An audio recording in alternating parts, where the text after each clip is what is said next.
Petrol की कीमतों में तीसरी बार इजाफा। 16 अगस्त से लेकर 16 सितंबर तक पेट्रोल और डीजल की फी लीटरों में 56 रुपये जबकि पेट्रोल की फी लीटर में 59 रुपये का इजाफा किया गया। कीमतें रोज बरोज बढ़ती जा रही है। महंगाई ना रुकने का वाला तूफान ने जन्म लिया।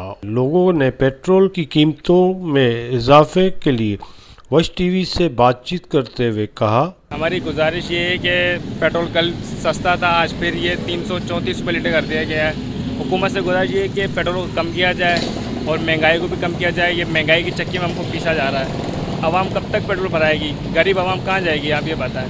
अमीर आवाम तो भरा लेते, गरीब आवाम कहीं नहीं जा सकती। भाई महंगाई हो गई है, आवाम पिस रही है और कोई पुरसान हाल नहीं है इस मुल्क में। तो बराए मेहरबानी आवाम को इतना ना पीसा जाए, पेट्रोल के रेट कम किए जाएं। जब डॉलर गिर रहा है तो पेट्रोल भी गिरना चाहिए। 300-400 रुपये बचेंगे, 300 रुपये तो पेट्रोल में चले जाएंगे। बताओ हम अपना कहाँ से पूरा करें, घर वालों को क्या दें?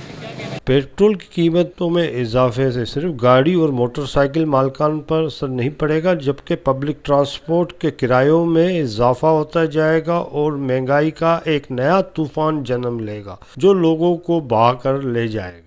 लोगों ने पेट्रोल की कीमतों में इजाफे को मुस्तरद करते हुए वफाकी हुकूमत से इजाफा वापस लेने का मुतालबा किया। कैमरामैन हसनैन रजा के साथ असलम बलोच, वश न्यूज़, मीरपुर खास।